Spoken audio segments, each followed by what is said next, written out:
மிகவும் நம்ம நன்றாய் புரிந்து கொள்ளலாம். மத்தேயு 14 அதிகாரம் அதனுடைய 22 வசனத்திலே இருந்து தொடங்கப்படுகிறது. அதில் இயேசு ஜனங்களை அனுப்பி விடுகையில் தம்முடைய சீசர்களை படவில் ஏறி தமக்கு முன்னே அக்கறைக்கு போகும்படி அவர்களை துரிதப்படுத்தினார். வார்த்தைகளை எல்லாரும் சொல்லுங்க, துரிதப்படுத்தினார். சொல்லுங்க, அவர் துரிதப்படுத்தினார். அதில் சொல்லப்பட்டு இருக்கிற அக்கறைக்கு போகும்படி சீசர்களை துரிதப்படுத்தினார்.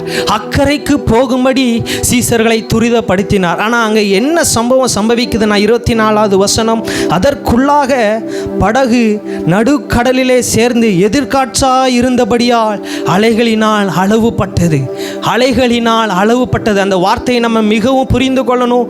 எதிர்காற்றாய் இருந்தபடியினால் அலைகளினால் அளவுபட்டது. எல்லாரும் சொல்லுங்க, எதிர்காற்றாய் இருந்தபடியினால் அலைகளினால் அளவுபட்டது. நல்ல சத்தமாய், எதிர்காற்றாய் இருந்தபடியினால் அலைகளினால் அளவுபட்டது.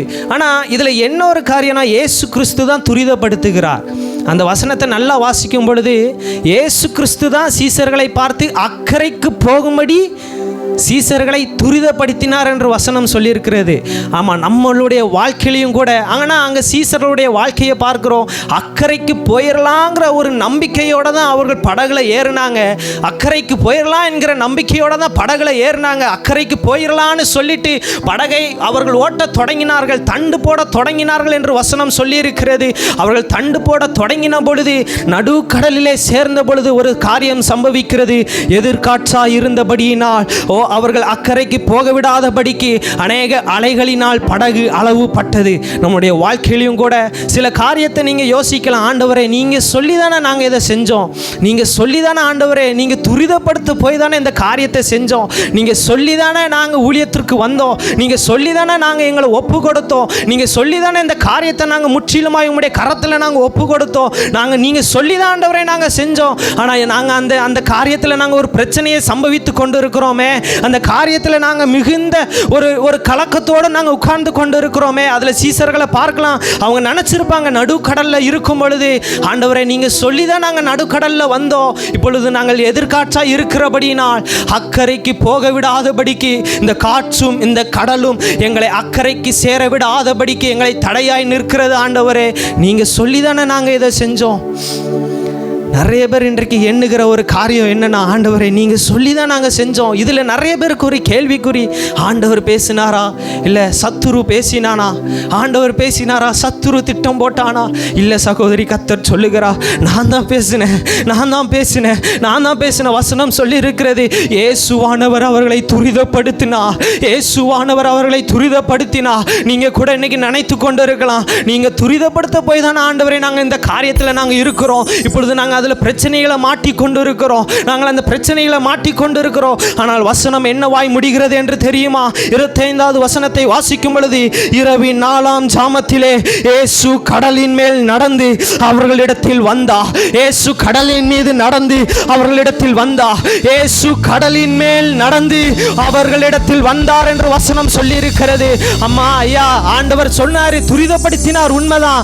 ஆனால் ஆண்டவர் பார்த்துவிட்டு சும்மா இருக்கிற தேவன் அல்ல. நீங்கள் கடினப்படுவதை ஆண்டவர் பார்த்துவிட்டு சும்மா இருக்கிற தேவன் அல்ல. அவர் நிச்சயமாய் உங்கள் போராட்டத்தின் மீது அவர் நடந்து வர அவர் போதுமானவர். உங்கள் போராட்டத்தின் மீது நடந்து வர அவர் போதுமானவராய் இருக்கிறார். மார்க் எழுதின சுவிசேஷம் 6ஆம் அதிகாரத்தில் சொல்லப்பட்டு இருக்கிறது. மார்க் 6:45. ஆமென். இதே சம்பவம் அந்த அதிகாரத்தில் சொல்லப்பட்டு இருக்கிறது. தம்முடைய சீசர்கள் படவில் ஏறி அக்கறையில். ஆமென், ஆமென். தொடர்ந்து வாசிங்க.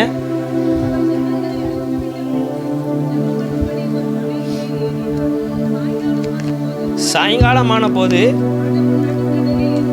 ஆமென்,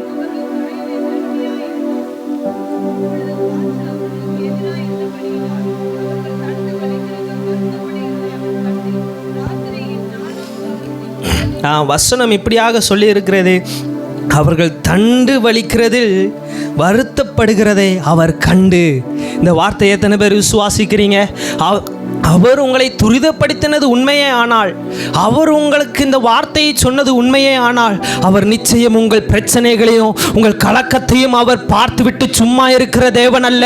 அந்த போராட்டத்தின் மீது அவர் கால் எடுத்து வைத்து, உங்களுடைய போராட்டத்தின் மீது அவர் கால்களை வைத்து நடந்து வர அவர் போதுமானவராக இருக்கிறார். அல்லேலூயா.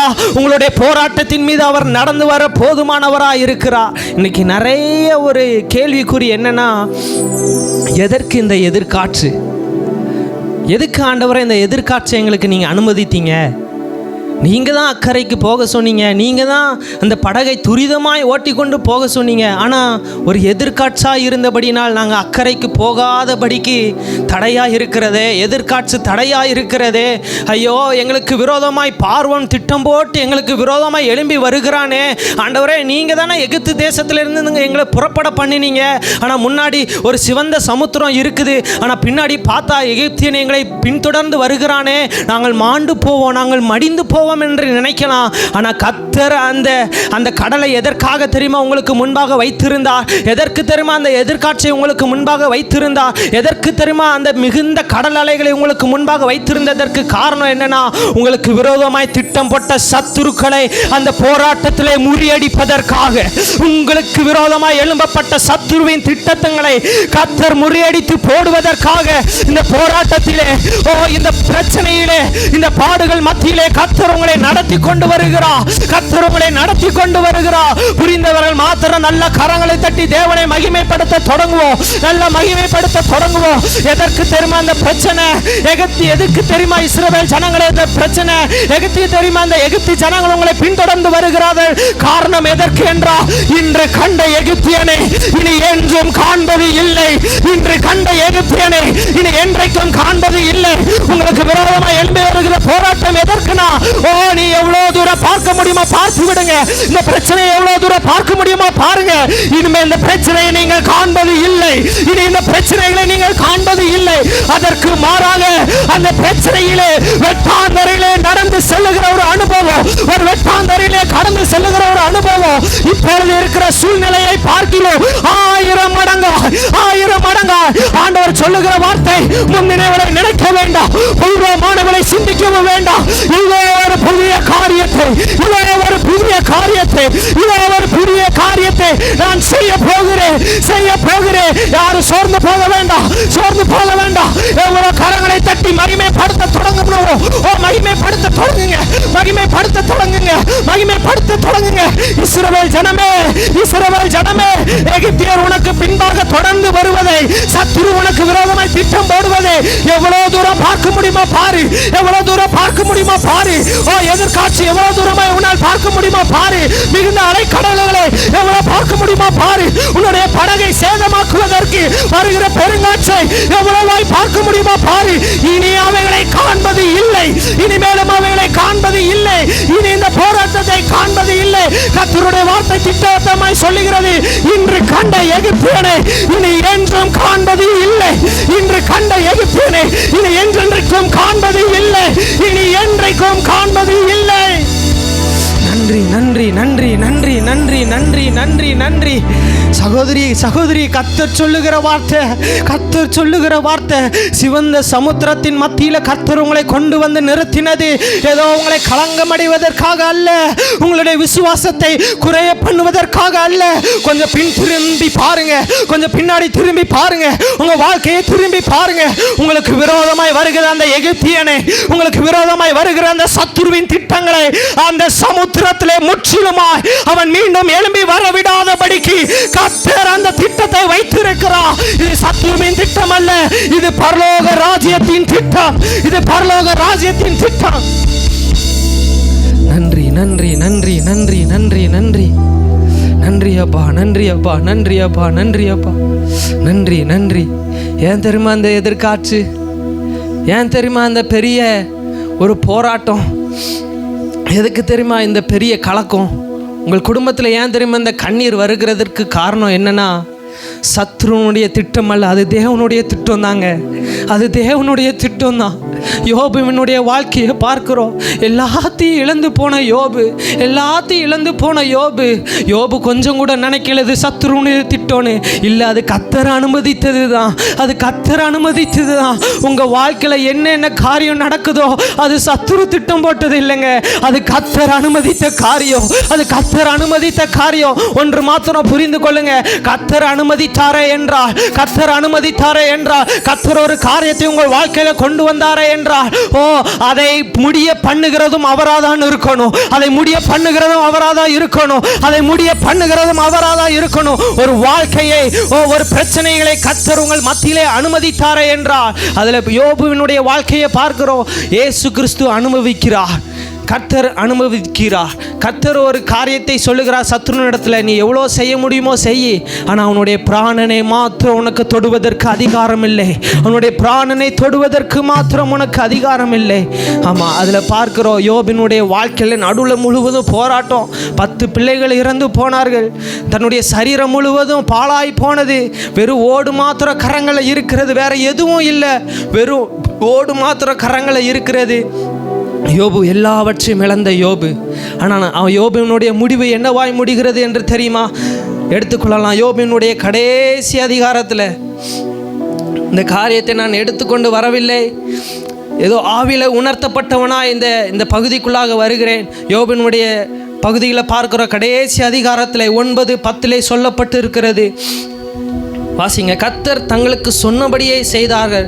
அப்பொழுது கர்த்தர் யோபின் முகத்தை பார்த்தார். 10வது வசனம், யோபு தன் சிநேகிதனுக்காக வேண்டுதல் செய்த போது கர்த்தர் அவன் சிறையிருப்பை மாற்றினார். யோபுக்கு முன்னிருந்த எல்லாவற்றை பார்க்கிலும் இரட்டந்தனையாய் கர்த்தர் அவனுக்கு தந்தருளினார். இரட்டந்தனையாய் அவனுக்கு கர்த்தர் தந்தருளினார்.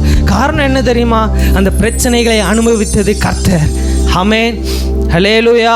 ஆமாம், அந்த பிரச்சனையை அனுமதித்தது கர்த்தர்.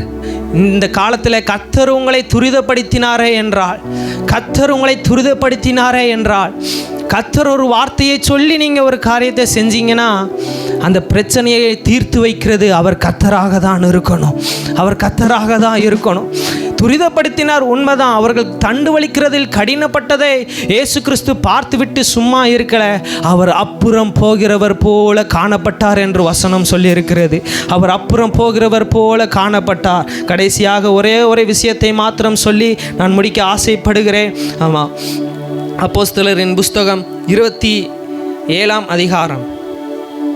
அப்போஸ்தலர் 27. இந்த எதிர்காட்சி எதற்குனா, உங்களுடைய படகு சேதமாகிற அளவுக்கு உங்களை கலக்கமடைகிறதற்கும் உங்கள் குடும்பத்தில் கண்ணீர் வர வைக்கிறதற்கும் ஆண்டவர் ஏன் அனுமதித்தார்னா ஒரே காரியம் மாத்திரம்தான். இங்கே பவுல் ஒரு காரியத்தை சொல்லுகிறார். 20வது வசனத்திலே வாசிங்க. 27:20. ஆமே ஆமே ஆமே. இனி தப்பி பிழைப்போம் என்னும் நம்பிக்கை முழுமையும் அற்று போச்சு. பவுல் அழகாய் எழுதுகிறார், தப்பி பிழைப்போம் என்கிற நம்பிக்கை முற்றிலுமாய் அற்று போனது. தப்பி பிழைப்போம் என்கிற நம்பிக்கை முற்றிலுமாய் அற்று போனது.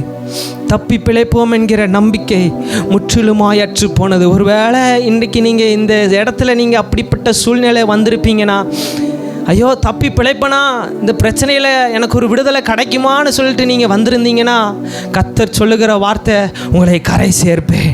ஆமென், உங்களை கரை சேர்ப்பேன், உங்களை கரை சேர்ப்பேன். எதற்கு பவுலுடைய வாழ்க்கையில் இப்படிப்பட்ட போராட்டம்னா, எதற்கு உங்களுடைய வாழ்க்கையிலும் இப்படிப்பட்ட போராட்டம்னா, அதற்கு அப்புறமாக அந்த பவுல் இந்த காற்றையும் கடலையும் எதிர்கொண்டு ஒரு தேசத்திற்கு போய் சேருகிறார், ஒரு அக்கறை சேருகிறார். அப்பொழுது ஒரு சம்பவம் நடக்கப்படுகிறது. 28வது அதிகாரத்திலே 3, 4, 5. பவுல் சில விறகுகளை வாரி, ஆமென், ஒரு விரியன் பாம்பு அனலுறைந்து புறப்பட்டு, ஆமென் ஆமென் ஆமென் ஆமென்.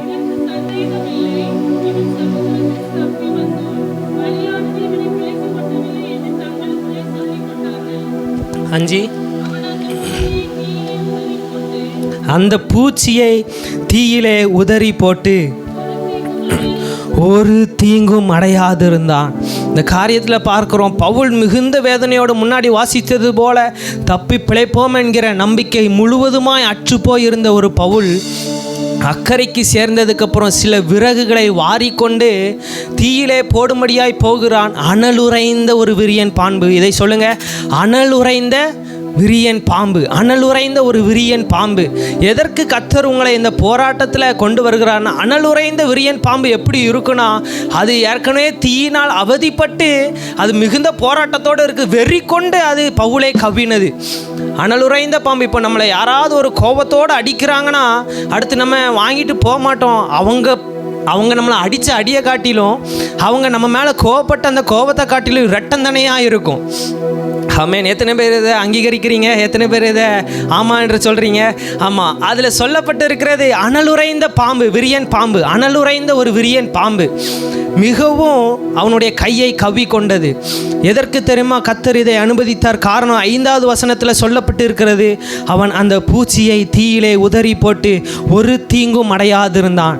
அவன் பூச்சியை உதறி போட்டு ஒரு தீங்கும் அடையாதிருந்தான். ஒரு தீங்கும் அடையாதிருந்தான். முன்னாடி பார்க்கிறோம், இதே பவுல் தான் கடினத்தோடு கஷ்டத்தோடு தப்பி பிழைப்போம் என்கிற நம்பிக்கை முழுவதுமாய் அற்று போனவனாய் பவுல் இருந்தார். ஆனால் இதில் பார்க்கிறோம், தீயிலே அதை போட்டு ஒரு தீங்கும் அடையாதிருந்தான். ஒரு தீங்கும் அடையாதிருந்தான். உங்களை இந்த காரியத்தில் வழி நடத்துவது எதற்கு தெரியுமா?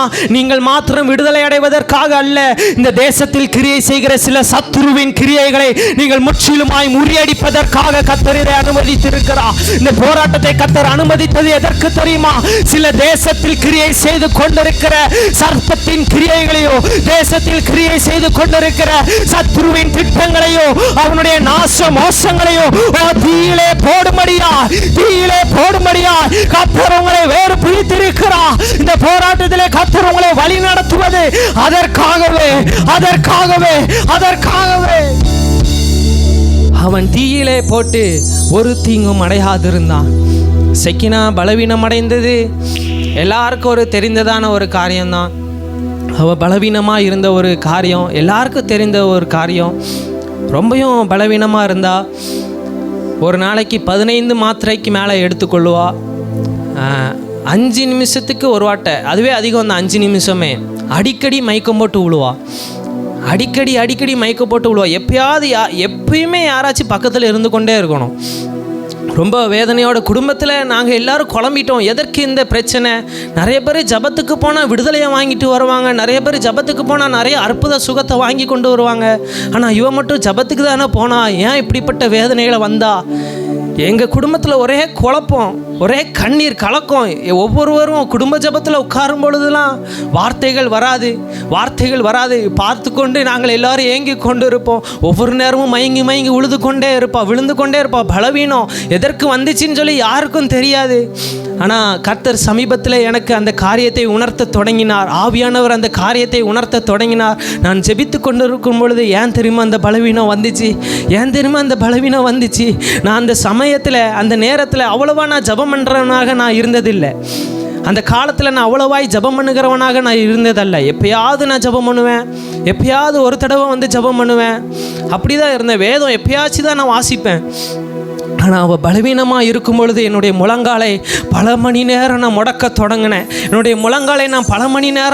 தொடங்கினேன். வீட்டில் இருந்த நேரத்தை காட்டிலும் நான் ஜப அறையில் இருந்தது தான் மிகவும் ரொம்ப அதிகமாக இருந்தது. பெருமைக்காக நான் சொல்ல விருப்பப்படலை. இதை சொன்ன கர்த்தர் நிச்சயமாக உங்களோடு கூட பேசுவார் என்கிற ஒரு அர்த்தத்தோடு நான் பேசி கொண்டு இருக்கிறேன். மிகுந்த மணி நேரமாக நான் ஜெபித்து கொண்டு இருந்தேன். முழங்காலை மடக்கி கொண்டு ஜபம் அதிகமானுச்சு. காலையில், மதியம், இரவு ஒவ்வொரு நாளும் ஜெபித்து கொண்டே இருந்தேன். ஜப வாழ்க்கை அதிகரித்து கொண்டு இருந்தது. நான் எந்த ஒரு ஊழியக்காரங்களையும் நான் குற்றப்படுத்தலை, என்னையும் நான் பெருமையாக நான் சொல்லலை. ஆமாம், நிறைய பேர் ஜெபம் பண்ணாங்க. ஆனால் அவளுக்கு சுகமாகலை. நான் யாரையுமே நான் குறை சொல்லலை. இதை நான் சொன்னால் நிச்சயம் உங்களுக்கு புரியும் என்று தான் நான் சொல்லுகிறேன். நிறைய ஜெபம் பண்ணாங்க, ஆனால் கேட்கப்படலைன்னா கர்த்தருடைய திட்டம் அதுவாக இருந்தது. நான் பல மணி நேரம் ஜெபித்து கொண்டு புலம்பிக் கொண்டு ஒரு நாள் வந்தது. ஞாயிற்றுக்கிழமை ஆராதனை முடித்து கொண்டு வீட்டுக்குள்ளே வரும்பொழுது பார்க்கிற மயங்கி கிடக்கிறா செக்கினா, மயங்கி கிடக்கிறா. எங்கள் அம்மா இருக்கிறாங்க, எபி இருக்கிறான், நான் இருக்கிறேன், மயங்கி கிடக்கிறா. ஒரு சம்பவம் சம்பவித்தது, ஒரு வாய்ப்பு கிடைத்தது. என்னுடைய முழங்காலையும் மடக்கி கொண்டு என்னுடைய கரத்தை அவள் தலை மேலே வைத்து கொண்டு, ஆண்டவரே இது என்னுடைய கரம் அல்ல, இது உம்முடைய கரம் ஆண்டவரே, இது உம்முடைய கரம், இயேசுவின் நாமத்தினாலே இவள் சுகம் அடைவாளாக அப்படி சொல்லி ஜெபம் பண்ணி முடித்த பொழுது ஒரு பூரண சுகத்தை கர்த்தர் கட்டளையிட்டார். ஒரு பூரண சுகத்தை கர்த்தர் கட்டளையிட்டார். பூரண சுகத்தை அடுத்த நாள்ல இருந்து ஒரு மாத்திரை எடுக்கல. டாக்டர் சொன்னாங்க 5 வருஷமா இவ டேப்லெட் எடுக்கணும், 5 வருஷமா மாத்திரை போடணும். 5 மாதம் கூட ஆகல, கர்த்தர் அவளுக்கு சுகத்தை கொடுத்தா. கர்த்தர் அவளுக்கு சுகத்தை கொடுத்தா. எதற்கு தெரியுமா அந்த காரியத்தை சொல்லுகிறேன்? காரணம் என்னன்னா, இந்த போராட்டத்தில் உங்களை கர்த்தர் உருவாக்க தொடங்குவா. இந்த எதிர்காட்சியில தான் கர்த்தர் உங்களை உருவாக்க தொடங்குவா. இந்த போராட்டம் எதற்குனா உங்களை உருவாக்குவதற்காக. எத்தனை பேர் ஆமேன்னு சொல்றீங்க? அவர் உங்களை உருவாக்குவதற்காக தான் இந்த போராட்டத்தை அனுமதித்தார். சோர்ந்து போகாதீங்க, கலங்கி போகாதீங்க. கர்த்தர் நிச்சயமாய் உங்களுடைய வாழ்க்கையில் அவர் கரை சேர்க்கிற தேவன். இதை மாத்திரம் மறந்து விடாதீங்க. இந்த வருஷத்தின் கடைசியில் ஒருவேளை நீங்கள் இந்த வருஷத்தை நீங்கள் ஆரம்பிக்கும் பொழுது ஏதோ ஒரு எதிர்காட்சியோடு நீங்கள் ஆரம்பிச்சிருக்கலாம், புலம்பலோடு ஆரம்பிச்சிருக்கலாம். எப்படி நான் கரை சேருவேன் என்று நினைக்காம நீங்கள் இந்த வருஷத்தில் கால் எடுத்து வைத்திருக்கலாம். கர்த்தர் ஏன் இந்த மாதத்தில் இந்த வார்த்தையை சொல்ல சொன்னார் என்று தெரியல.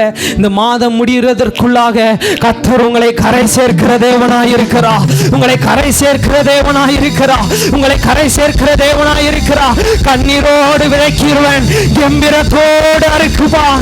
ஓ, கண்ணீரோடு விதைக்கிறவன் கம்பீரத்தோடு அறுப்பான்.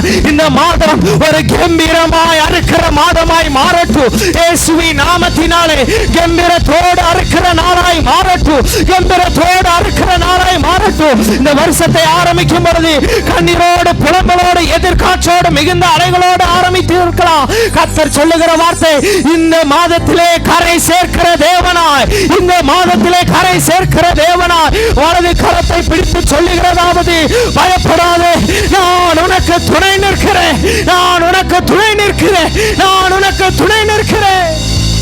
யாக்கோப்பு என்னும் சிறு பூச்சியே, இஸ்ரவேலின் சிறு கூட்டமே, எதற்கும் கலங்கி விடாத, நான் உனக்கு துணை நிற்கிறேன், நான் உனக்கு துணை நிற்கிறேன். அப்படியே எல்லாரும் பிரசன்னத்திற்குள்ளாக எழும்பி நின்றவர்களாய், நன்றி நன்றி நன்றி நன்றி நன்றி நன்றி நன்றி அப்பா, நன்றி நன்றி நன்றி நன்றி நன்றி நன்றி நன்றி நன்றி. அப்படியே நீங்கள் பேச தொடங்குங்க, பார்க்கலாம், பேச தொடங்குங்க ஆண்டவர்கிட்ட. நான் விசுவாசிக்கிறேன், ஒரு 2 வார்த்தைகளாவது உங்கள் உள்ளத்தை குத்தி இருக்கும், ஒரு 2 வார்த்தைகளாவது உங்களோடு கூட பேசியிருக்கும், உங்கள் கண்களில் இருந்து கண்ணீரை வரவழைத்திருக்கும். அந்த வார்த்தையை ஒரு விசையாக நினைவு கூறுங்க, பார்க்கலாம், அந்த வார்த்தைகளை நினைவு கூறுங்க, பார்க்கலாம். இந்த மாதத்திலே கர்த்தர் சொல்லுகிற வார்த்தை, நான் கரை சேர்க்கிற தேவன், நான் கரை சேர்க்கிற தேவன், நான் கரை சேர்க்கிற தேவன், நான் கரை சேர்க்கிற தேவன். எந்த புயல் வந்து மோதி தாக்கினாலும் அசைக்கப்படுவதில்லை. எந்த புயல் வந்து மோதி தாக்கினாலும் அசைக்கப்படுவதில்லை. நான் அசைக்கப்படுவதில்லை, நான் அசைக்கப்படுவதில்லை. சொல்லுங்க, நான் அசைக்கப்படுவதில்லை. என் நம்பிக்கை நீர்தானையா, என் நம்பூரம், என் நம்பிக்கை, என் நம்பிக்கை நீர்தானையா. சொல்லுங்க, நம்பிக்கை நீங்கதான், என் நம்பூரம் நீரேயா. சொல்லுங்க, இதை உணர்ந்து பாடுங்க. என் நம்பிக்கை நீதானையா, என் நம்பூரம் நீரேயா. வாழ்க்கை என்னும் படகினிலே நேசரே நீர் என்னோடு இருப்பதினா, வாழ்க்கை என்னும்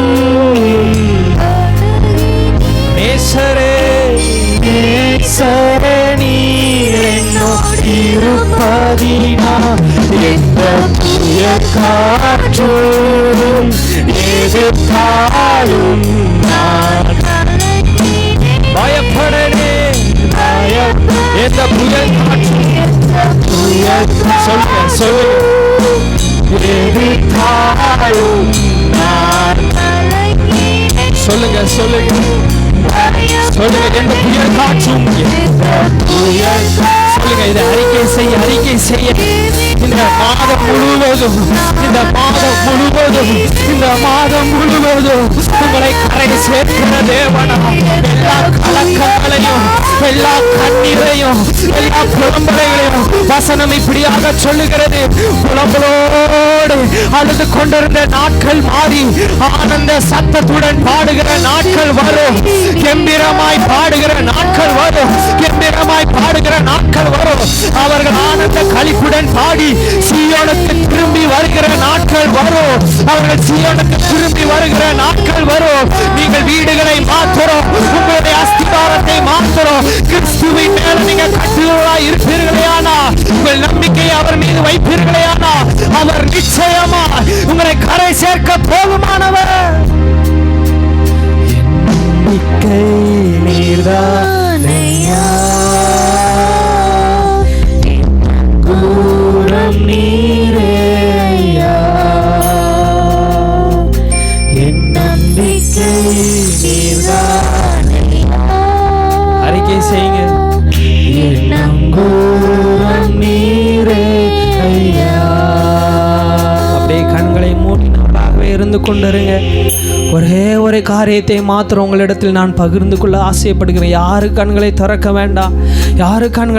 வேண்டாம். ஒரு கேள்வியோடு இருக்கலாம். இயேசு இருந்த படகுலையும் ஒரு எதிர்காற்று வந்ததே, இயேசு இருந்த படகுலையும் பலத்த எதிர்காற்று அடித்ததே, இயேசு இருந்த படகுலையும் அந்த படகு மூழ்கத்தக்கதாய் அலைகள் கொந்தளித்ததே. காரணம் என்ன தெரியுமா? ஆவியானவர் உணர்த்துகிறபடினால சொல்லுகிறேன். அநேகருடைய உள்ளத்தில், அநேகருடைய வாழ்க்கையில் இயேசுவானவர் பயணம் செய்கிறவராகவே இருந்து கொண்டிருக்கிறார். நீங்கள் அவரை தட்டி எழுப்பும்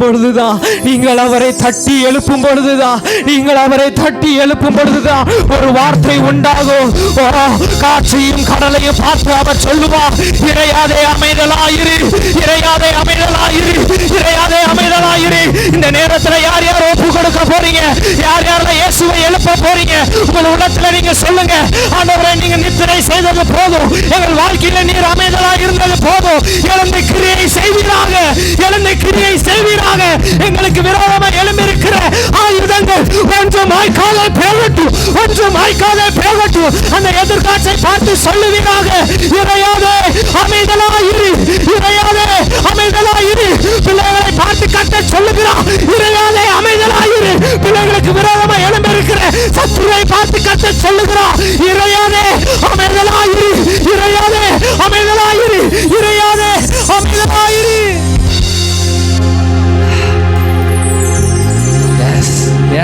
எஸ் நீங்க தட்டி எழுப்ப தொடங்குங்க.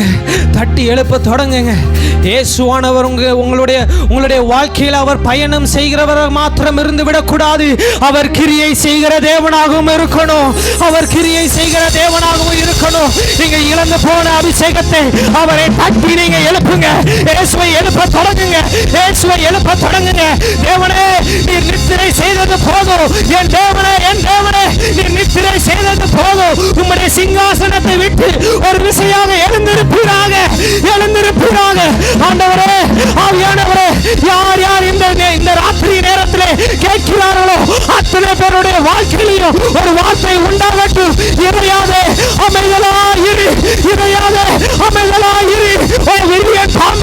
உன்னை மிதிப்பதற்கு கர்த்தர் அதிகாரம் கொடுத்து விட்டார். சிங்கத்தின் மேலும் விரியன் பாம்பின் மேலும் நீ நடந்து வாழ சிங்கத்தையும் ஒரு சர்ப்பத்தையும் மிதித்து போடுகிற நாட்கள் வருகிறது.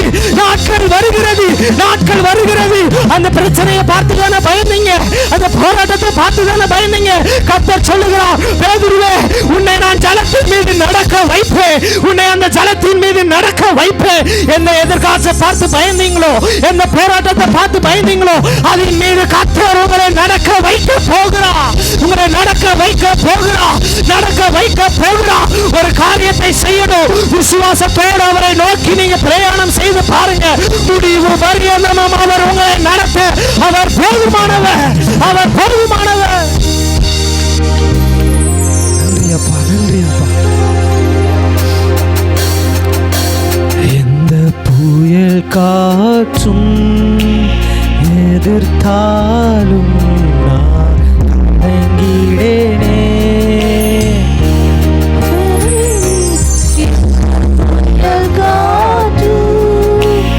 எதிர்த்தாலும் நான் கலங்கிடேனே. அப்பா பயப்படினே, நம்பிக்கை நீதானையா.